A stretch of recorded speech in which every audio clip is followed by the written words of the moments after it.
Testing. Mr. Mayor, we're ready to roll at your convenience. At my convenience, well, so we could take time, is what you're saying. It's your meeting. It's our meeting, and we will convene at 6 p.m. sharp, the Riverside City Council meeting for Thursday, March 7, 2024, which I've just now called to order. Madam Clerk, would you please call the roll? Mr. Brown? Here. Mr. Denning? Here. Ms. Fry? Here. Mr. Joseph? Yes. Ms. Lomatch? Yes. Mr. Maxfield? Mayor Williams? Here. Move to excuse. Second. We have a motion for Mr. Joseph and a second for Mr. Denning to excuse the deputy mayor. All those in favor signify by saying aye. Aye. Any opposed, say nay. Motion carries. Mr. Manager, are there any additions or corrections to the agenda as presented? No, Mr. Mayor. Move to approve. Second. We have a motion for Mr. Joseph and a second for Mr. Denning to approve the agenda as presented. All those in favor signify by saying aye. Aye. Any opposed, say nay. If you're able, please join us to rise and pledge allegiance. I pledge allegiance to the flag of the United States of America and to the republic for which it stands, one nation, under God, indivisible, with liberty and justice for all. Thank you. We've all had a chance to read the meeting minutes for the February 8th City Council meeting and the 15th as well, and we have a motion for Mr. Denning to approve both as published. Is there a second? Second. Second for Mr. Joseph. Did I say that correctly, Katie? Yes, Mr. Denning, Mr. Joseph. Thank you. So we have a motion and a second to approve the minutes as published. Any further discussion? Moving kind of fast. All those in favor signify by saying aye. Aye. Any opposed, say nay. Motion carries. Thank you. At this time, if there are any citizens joining us tonight that wish to speak on an agenda or non-agenda item, we are always accepting your petitions to speak. They will occur later in the meeting. There are forms in the back of this room. If you would like to fill one out and then hand it to the clerk up front, we'd invite you to do so. We also have a number of special guests with us this evening, and it is a pleasure of ours to welcome a number of fine young citizens and residents and people in our community to help us honor Girl Scout Week. So if you would allow me, please, I will read this proclamation. The City of Riverside is recognizing Girl Scouts. Whereas March 12th, 2024 marks the 112th anniversary of the Girl Scouts of the United States of America, founded by Juliet Gordon Low in 1912 in Savannah, Georgia.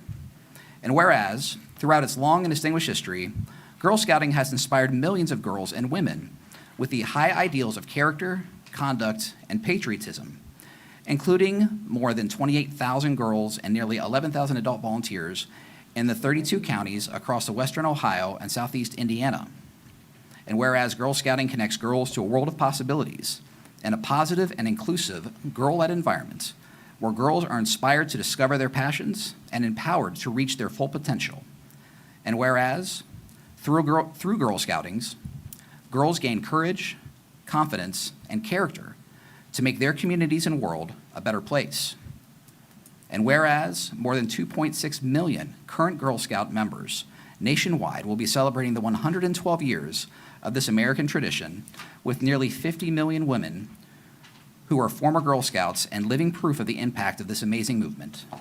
Now, therefore, I, Peter J. Williams, Mayor of the City of Riverside, Ohio, and the City Council of Riverside, do hereby recognize and applaud the commitment Girl Scouting has made to America's girls and proudly proclaim the week of March 10th, 2024 as Girl Scout Week here in Riverside. Signed under my hand on the 7th day of March, 2024. I understand that we have some special guests from Troop 3237, which is out of Community Church. Is that correct, Councilmember Fry? Yes, it is. So if there are any members of that troop that are with us, we'll present you with this proclamation. But first, I would like to turn to our colleague Brenda, who I know has a few words she'd love to share. And before she says that, I would just like to thank her personally, because I know that she has been instrumental in bringing a lot of girl power, I won't say manpower, but a lot of girl power to some very important projects in our city in the recent past, painting fire hydrants, doing cleanup days, led by Girl Scouts. So Brenda, the floor is yours, but thank you for those efforts. So actually, the troop we have here today did participate in that fire hydrant painting project. And that was a lot of fun working with them and the community. I've known this troop for probably the past, has it been 3-4 years? It's 4 years now. They've been really present and active in the community. They've taken a lot of the opportunities that have been available, going camping with the girls. Actually, if you don't mind, could you come up? I wanted to ask you some questions about what you guys are doing this year. So, can I talk to the girls too? Yeah, Could the come on, girls girls. come up? So, girls, could you introduce yourselves to us?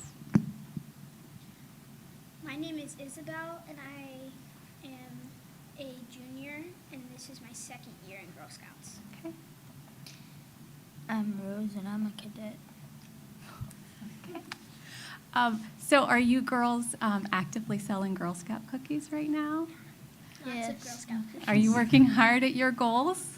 Do you know what your goals, how many boxes you plan to sell? Mine is 1,000. 1,000. They're all trying to sell 1,000 to go to Camp Cookie. Oh, okay. So that you guys do go camping quite a lot, don't you? Yeah. What are your favorite things to do at camp? I like the high dive at Camp Stony Brook. That's Yeah. probably my favorite part.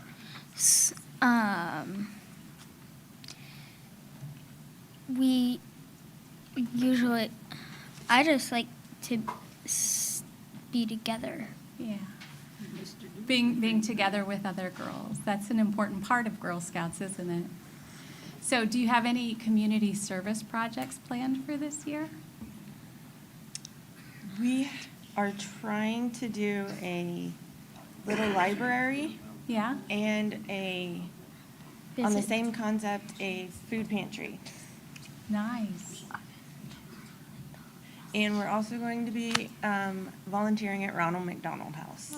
Oh, wonderful. That's wonderful. Well, I didn't give you a chance to introduce yourself, Olivia. My name's Olivia Kale, and I am the troop leader. Well, thank you so much for everything you do in our community, and I will. Would they like to Include that. receive the proclamation and maybe have a few pictures with Councilmember Fry? You should. Yes, Okay, let's do absolutely. that. Ready, girls? Ready. Let's get your mug shots. I'll move chairs, you go ahead and greet your guests and you can have the photos with you.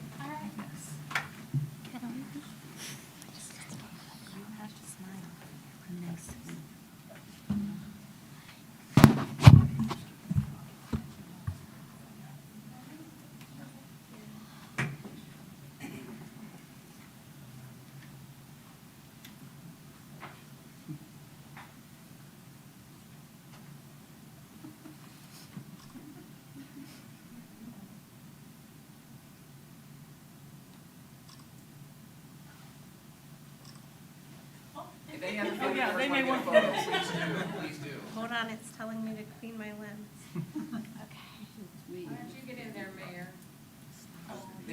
There is another young lady walking in, and I don't want her to miss. Oh, okay. Should I signal them? We got- We're getting pictures done.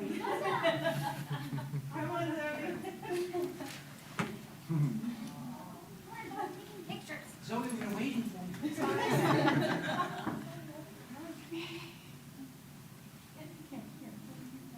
All right, 1, 2, 3, cookies. Okay, let me get these with all of you. Are all the parents of these girls here tonight? Okay, I just am gonna need to get your permission if you're gonna allow me to use the photo, all right? Okay.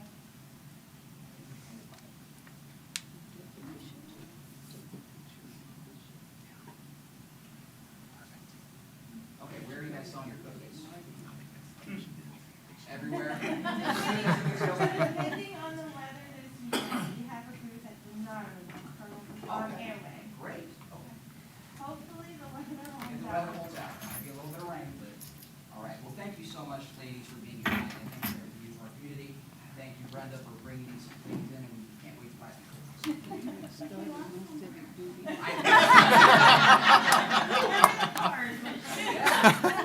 These girls are prepared. That is work ethic. She just offered the mayor some cookies. So, That was fantastic. To purchase. Wait a minute.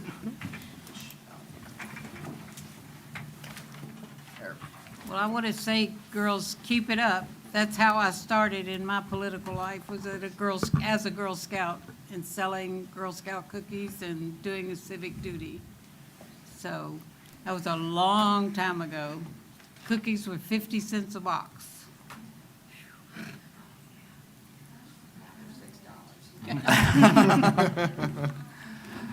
All right, well, thank you so much for joining us, the young ladies of Troop 3237 and their families. You're welcome to stay for the rest of the meeting, but I can say with a high level of surety, it won't be as exciting as the first part. But nonetheless, we'd welcome you to stay if you'd like to. If not, we thank you for your time this evening. Moving on to the agenda, we have public comment for agenda items, of which we have not had anyone turn in slips. We do have a few folks who would like to speak on non-agenda items. That will be a little bit later part of our meeting. Is this yours? But first, we will move into new business, of which we have an ordinance and a few resolutions. So we will move into the first ordinance, ordinance 24-0-848. Mr. Manager, is there a brief primer you can give us on this before we take any action? Sure, I believe we discussed this at the last work session. This is an ordinance that establishes an unclaimed monies fund for us in our accounting system. It's a required fund that we should have pursuant to the state. We just want to be sure that the funds are in order. Move to approve. Second. Okay, the city charter allows for the first reading of an ordinance to be read by title only unless a council member requests otherwise. Madam Clerk, when you have a moment, could you please read this ordinance by title only? Yes, ordinance 240848, an ordinance to establish the unclaimed money fund and declaring an emergency. And this sense of the emergency will just be that after the second reading, it will go into effect. As Not that opposed we to have 30 yes, days. Yeah, as opposed to waiting. So we'll still have, this is only the first reading. Yes, and can you go ahead and remind me who motioned and second? Mike and I second it. Okay, thank you. Okay, so, Madam Clerk, would you please call the, I'm sorry, is there any further discussion from members of council? Hearing none, Madam Clerk, would you please call the roll? Mr. Denning? Yes. Mr. Joseph? Yes. Mr. Brown? Yes. Ms. Fry? Yes. Ms. Lomach? Yes. Mayor Williams? Yes. We'll now move on to our resolutions. The first resolution is I believe, our annual resolution recognizing Fisher Nightingale House. Is that correct, Mr. Manager? Correct. This event assists military families with a place to stay if they're in need of medical treatment. Like Ronald McDonald House, that's so moved. Second. So we have a motion and a second for Resolution 24-R-2921. All those in favor signify by saying aye. Aye. Any opposed, say nay. Motion carries. And the second one, Mr. Manager, looks to be pretty straightforward. Correct. As discussed at the last work session, just allows us to work with the state to recover past due accounts. So moved. Second. We have a motion from Mr. Denning and a second from Mr. Joseph. All those in favor of Resolution 24-R-2922 signify by saying aye. Aye. Any opposed, say nay. Motion carries. And our final resolution for the evening, Mr. Manager, is something we discussed as well. Yes, it's just a series of updates and clarifications to the probationary period, tuition assistance, and vacation for city employees, particularly those not covered by a collective bargaining agreement. So moved. Second. We have a motion and a second. Is there any further discussion? Hearing none, all those in favor of Resolution 24-R-2923 signify by saying aye. Aye. Any opposed? Motion carries. Thank you. We will now move on to public comment for non-agenda items, of which we have two folks who have requested to speak tonight. First is Mr. Jim Wellman from 909 Beatrice. Mr. Wellman, thank you for joining us this evening. We appreciate your time. I've said your name and address, but if you could please just state that for the record, and please keep your comments to 3 minutes. And again, thank you for joining us this evening. Jim Wellman, 909 Beatrice Drive, in the great city of Riverside, Ohio, 45404. Thank you. And I have some photographs here, which has visual aid. And what I have here is, I'm assuming that there was a lighting district set up for streetlights on Beatrice. And yeah, if you'll notice there, as you see the pictures, they put that post about 6-8 feet away from the telephone pole. And I know that it's been years since anybody's climbed a pole with climbers, unless they're in the back somewhere. Most of the time, they use trucks with booms on them. Also, there hasn't been anyone walking a route reading meters in a long time. And I'm wondering why they couldn't put that meter on the pole itself. Now, I called AES, I called Miami Valley Lighting, and I called 2 or 3 other organizations, and kind of got a runaround. And like my daddy used to always tell me, because is not a reason or an explanation. And no one can say, well, this is why we're doing it. Like I say, and the only thing I can think of, it all comes down to money.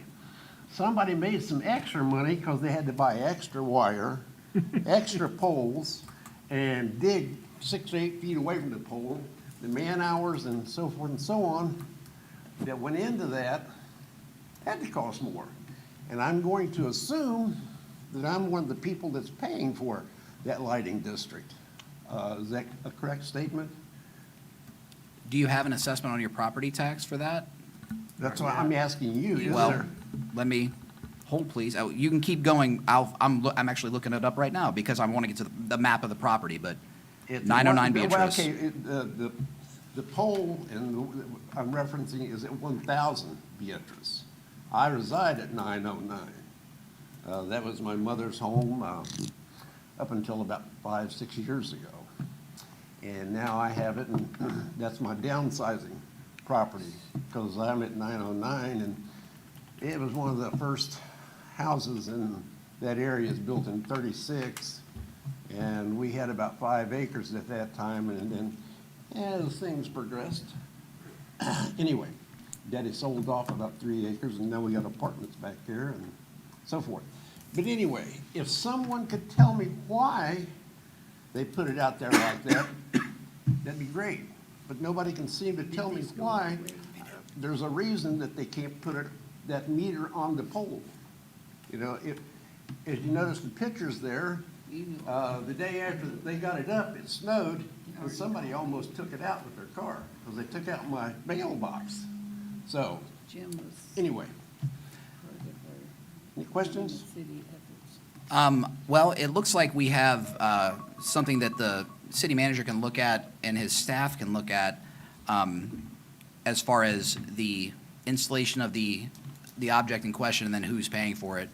I'm sure you'd appreciate, Mr. Woolman, I don't want to go into what your personal property tax assessment might be at a public meeting, but if there was a charge coming to you specifically or your property specifically, it would be showing up as I think, Josh, again, we're not the county, but it would show up as an APC assessment. I don't know the codes that they use on there, or if it would show up as a specific lighting assessment. I need to do a little homework here. Yeah, Because my recollection is that there are a number of lighting districts in the city, which the map is a forest, let's just put it that way. So I'm not sure which district you're in. I'm not sure how that district gets billed. I'm not sure how they calculate the bills. We'll have to figure that out. All I can say is with respect to the meter placement issue, I called Miami Valley Lighting and asked about this. All we've been told is that the utility operates in the right of way, and this is what they're making everybody do now. I was not given a specific reason either about why the AES would be requiring this. And I wouldn't want to speculate, but I imagine somebody at AES. We can keep digging around too and push to try to get an answer. I kept calling, and you got to call here, you got to call there, you got to, Yep. so forth. Okay, I'll stay in touch. Yep, we'll look Thank you for into your it. time. Who's our AES rep? Ryan? Ryan, I can call, yeah, I'll call him. him. We'll call him. And Earl would have never let this happen. Let him. Yeah, we'll call him and find out. Thank you. I think some lighting companies are starting to do underground wires, and that might be part of it. Yeah. My suspicion is that it has something to do with pole maintenance or wanting to get away from pole maintenance, but I don't want to speculate on behalf of AES, so we'll do some digging. Yeah, and so the city manager is going to find out for you and for us, because As is the case many times, Mr. Wallman, if it's an issue you're facing, there's probably other people in our city facing this as well, and we want to figure it out too. So Josh will talk to Ryan Brosey, who is our AES rep. He attends many of our meetings. Ryan Brosey, Brosey, and as I said, he, about once a month, he comes to our meetings and always asks us if we need any questions answered. So Ryan's time up to the plate will be very soon for us. But I know the city manager will be in touch. Is that fair to say, Josh? Yeah, absolutely. And we will follow up. That you can be sure of. And the second person who's asked to speak tonight, and I hope I'm saying the last name correctly, Roger Ackley. Mr. Ackley of 418 Pandora. I hope I said your last name correctly, sir? Yes. All right. Well, thank you for joining us this evening, and if you could please state your name and address for the record and keep your comments to 3 minutes. And as we said earlier, we thank you for joining us and giving us some public comment.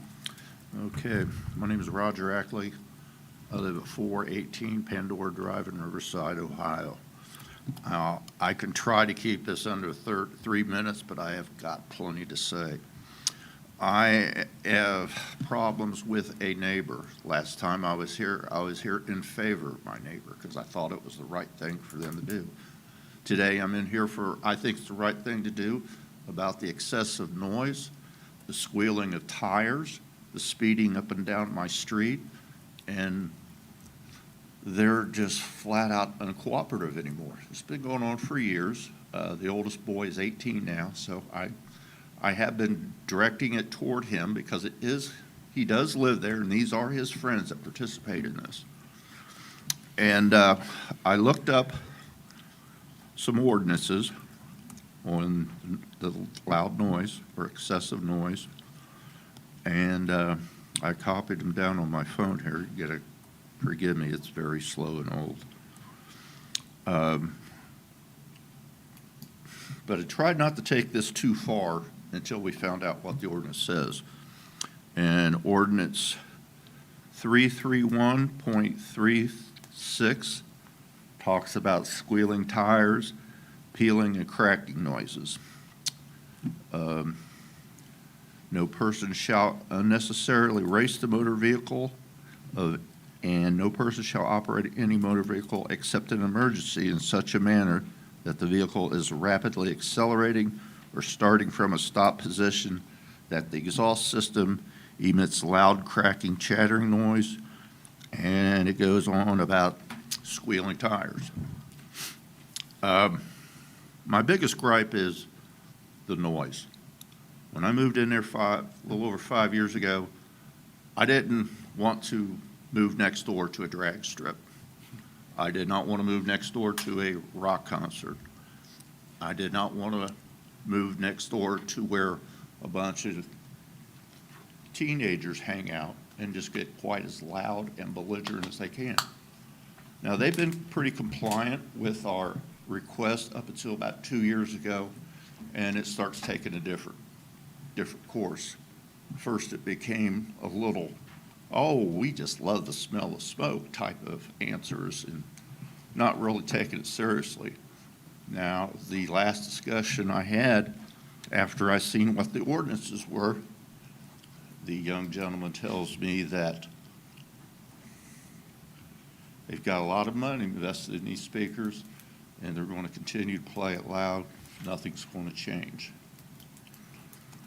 I have talked to them personally for years. The police have been called just a few times. The last time they were called, I wasn't home, but I came back to see the police talking to the neighbor in the street. And from what I can see in my interpretation of it, it wasn't taken very seriously because I could see her just laughing and raising her hand toward our house. So I don't know what the policeman said. I have my impression that he was kind of blowing it off. I've left a message with, I believe it's a Sergeant Jackson, and I also left a message with a major, which I forget his name. And I also have contacted an organization that helps in situations like this. They are not city officials. They are a group of people who will, I can't even think of the name of it right now. I'm a little upset when we talk about it. Well, Mr. Ackley, let me, since we have to be mindful of our council rules, we appreciate you giving us this briefing, and this will give us things to look into. I did want to inquire, though, you mentioned that the last time you were here, you were speaking in favor of your neighbors. Yes, they wanted to put in another driveway on the other side of their house, and there was some ordinance about two driveway aprons to their house. So this was a BZA meeting, I'm guessing? Yeah, it was a couple Josh, months ago. In November. And I Okay. felt that was the right thing to do. And the other question, just so we have a clear picture on our end, and I think you've addressed that to an extent, is that you have been calling it in. You have been calling dispatch to make reports. Yeah, and it's not every time. I mean, Well, I just want to make sure that there's at least some record of it on our end. that Yes, there The should city be. manager can then go and do his, He's I could aware. He's aware of recall it. 2 instances over the years. One of them was the recent one a few weeks ago. When I left, I looked over at them as I was passing by, and they were like stone statues looking away. They looked like they got their hands caught in the cookie jar. And then when I left, the noise picked up. And my wife called the police because they are an entirely different attitude than my wife. I try to have serious, calm conversations with them, and they seem to respond to that a little bit better. But my wife gets no respect from them whatsoever. so I think what the city manager can do is he can follow up with Chief Robinson. Yeah, let me have the chief get in touch with you directly. That's probably the best way to handle this from Okay. here. And you then- left, is the phone number you left on the sheet, Mr. Ackley, is that a phone number? Yes, that's that- fine. Best number to get in touch with you? The chief and the city manager can contact you at? Because we certainly want to give you the assurance that we can follow up, but we also don't want to litigate these items in a public meeting that might end up as a part of an investigation later. Right, I understand. One point that I would like to point out here is that originally this is because of squealing tires and loud music, but it's escalating, and it's going to escalate onto other things. And Riverside's got its fair share of pedestrians getting hit. And January 24th of this year, an unknown man was hit near Woodman and Bayside, which is the edge of my neighborhood. Back in December 2nd, Brittany McCarthy, age 14, got killed in the Woodman and Burkhart section. I've got a Kristen Cannon, age 26, got hit by a car. I don't know if it was a hit and run or not, but I have other multiple ones, and it seems like the ones that really catch my attention are close to St. Helens High School, or St. Helens Elementary, and also Stebbins High School. There's been students killed or pedestrians killed in those areas. And we get a lot of accidents at Woodman and Burkhart. Well, Mr. Ackley, we thank you for bringing the specific issue to a point where we can take action. And that's what the city manager can do, and report back to us, and the chief can get in touch with you. And we appreciate your candor and the Well, facts the you bring to reason us. that I make such an issue out of this is because our street has young kids playing out in the streets, which I did also. And I made the mistake that to these teenagers that you guys haven't done nothing I haven't done. So that they kind of think that justifies their right to do it also. But I'm trying to make a point here so that no one gets hurt in the long run. And if they're doing it on my street, I'm sure they're doing it somewhere else. Mayor Williams, the gentleman's time is expired. Yes, thank you. Thank you for Mr. Ackley, and we will, the manager will follow up. Absolutely. Yes. That moves us along to the city manager report on our agenda. Thank you, Mr. Mayor. Sorry, I was just wrapping up my note there. So first, I'd like to be sure to thank all of the city staff and all of our partners throughout the community who helped during the recent tornado. Although it was not as severe as it certainly could have been, we definitely did have a little bit of damage throughout the city. We had some trees down. Our folks were out basically right after it had cleared to start moving brush and debris. I heard the fire department, Chief Miller on the radio, out checking for gas leaks. I know the police were on several calls really early in the morning as well. And I got a call from the folks that represent Airway Shopping Center, also thanking us for the response, especially given all the damage that they had on their property as well. So just again, a shout out to all of our folks, all of our first responders and our service workers. It's difficult to get a call at 4 in the morning, you know, when tornadoes are rolling through town, but we have folks that love what they do and love our community and show up and do the work. And I'm certainly grateful for all of that. Second, and last, really, is just a brief note about the eclipse. We're going to spend some time talking about this at next week's work session, but I want to plant a seed early. I guess the forecasting is the word I'm looking for, that we're getting from the County Emergency Management Authority is that this is going to draw a really significant amount of people to the county. The last estimate that I had heard was 350,000 or more visiting the county, of which we can expect probably between 20 and 30,000 to be in Riverside at the Air Force Museum right across the street. That's going to pose some really unique and substantial management challenges for us that other cities in our region are not going to face because they don't have the Air Force Museum in their backyard.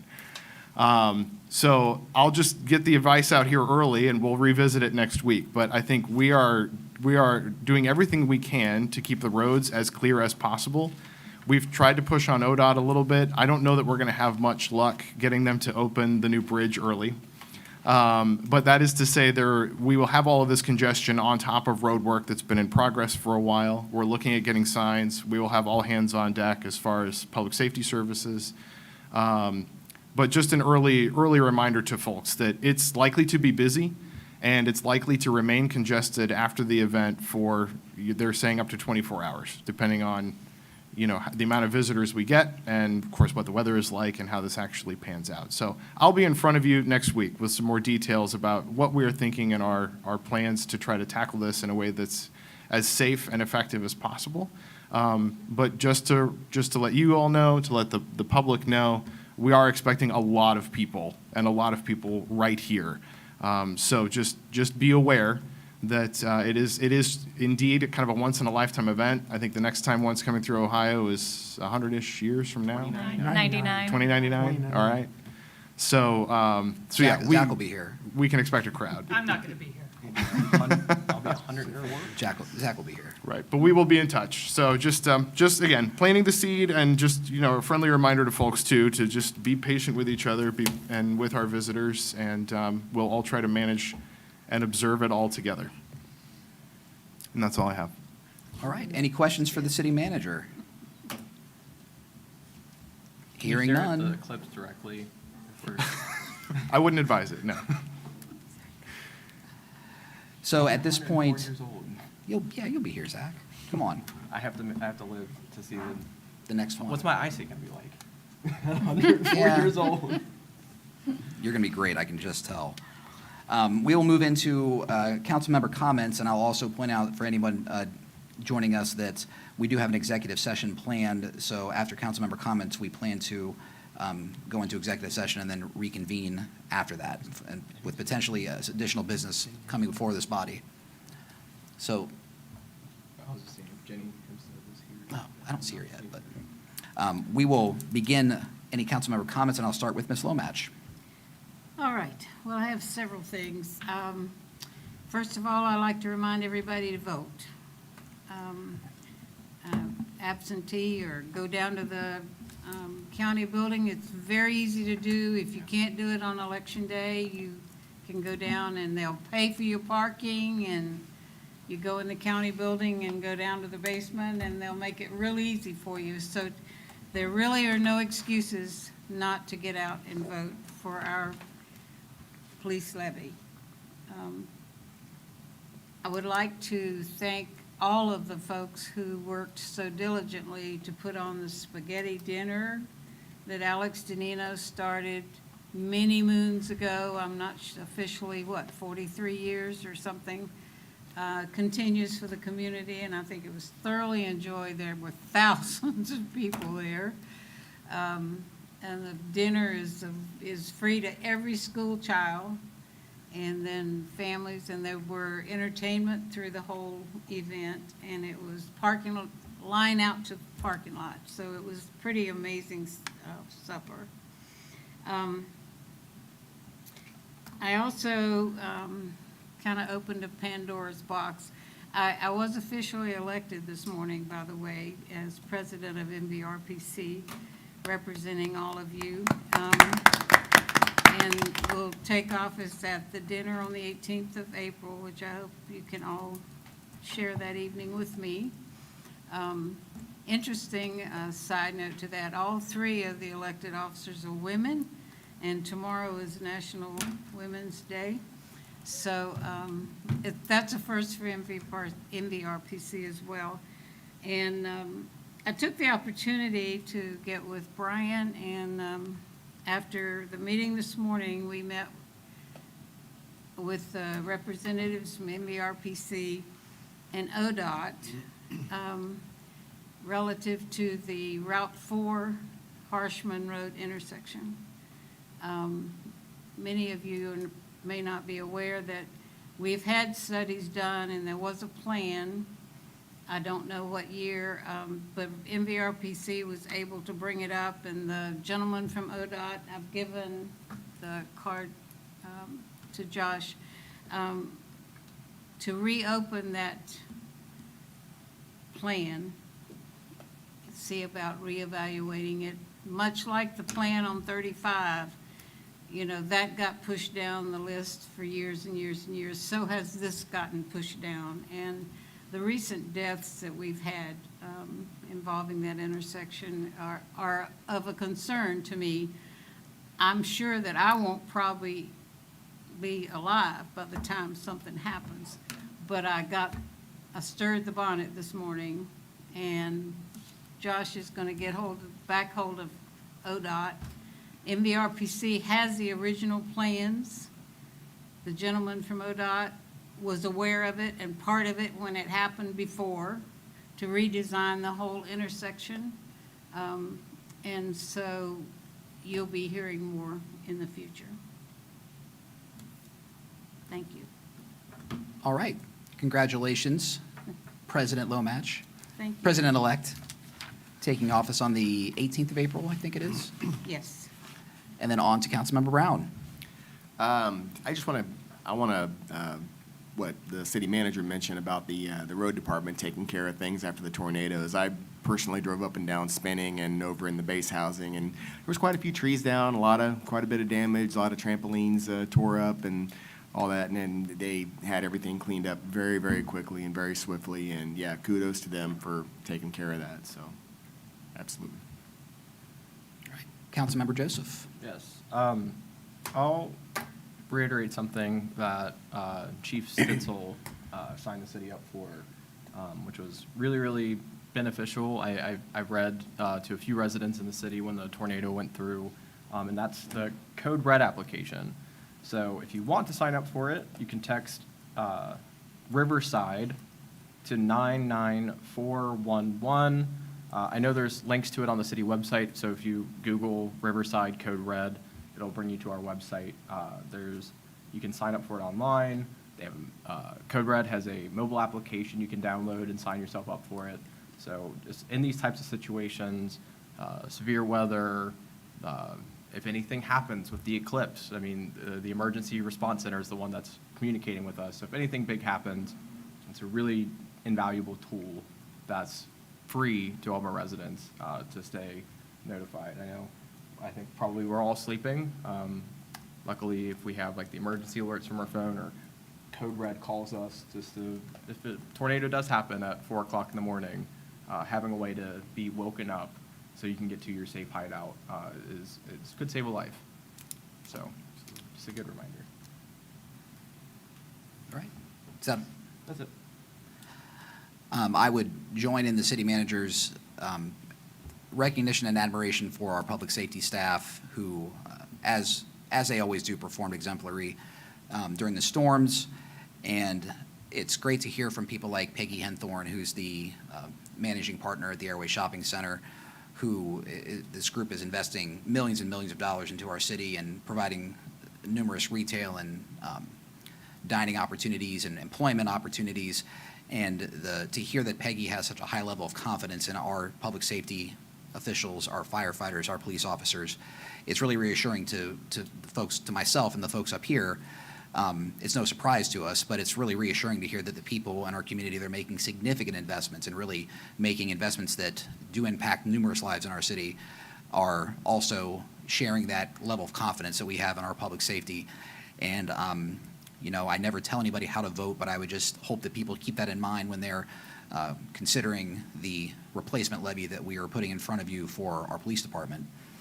On a lighter note, I would encourage, or I'd ask anybody who is free tomorrow night to take in the fish fry at Carroll High School. St. Pat's Fest, Friday night is a fish fry, and then Saturday during the day is a kids festival that is open to the public. And we'd invite anybody who'd like to spend what might be a rainy Saturday indoors. They can do that at Carroll High School. So, as Sarah, as President-elect Lomatch mentioned, make sure you vote, make sure you have a plan. There's no reason not to, there's no excuse not to. And this is what our city needs right now. On to Brenda, and once again, Brenda, thank you for bringing in those wonderful future leaders of our community who have already done a number of things for us, and it was great to host them tonight. So, on to you. Thank you. So I think it's kind of serendipitous that Girl Scout Week comes in such close proximity to International Women's Day. I remember when I was a young girl, going to my brother's t-ball games and asking if I could play t-ball like my brother, and being told, no, girls don't play that. And I could tell you a lot of things. I couldn't vote. yeah. And just looking back on my life and how my life has been impacted by so many wonderful women role models, much like Olivia Kale, who is here today, just women who have demonstrated and exemplified what caring for your community and being a leader in your community looks like, and the path to doing that as a woman. So I want to thank everyone in the community who are role models to these young women, and happy International Women's Day. Blood drive. Oh, and one of the other things that's going to happen on Eclipse Day is we're going to have the blood drive out in the parking lot. Oh, no. I might need to make a phone call. So they're coming a little bit early to try to work around the traffic. It will be You can only hope for cloudy skies then. 2 to 6. When is the actual? We'll see. We'll see. I think it's at 3. Is the actual eclipse It's at right 3:09. 3:09, I was Yeah. going to say. Between 3 and 3:30. Yeah. So right at 3:09. 3:10. Well, and the Community Blood Center always appreciates the city of Riverside stepping up for them. Well, any other good news, Brenda? On to Mr. Denning. I also want to thank the service department and the police department, the fire department, but I also want to thank Josh for keeping us informed about what was going on during that, because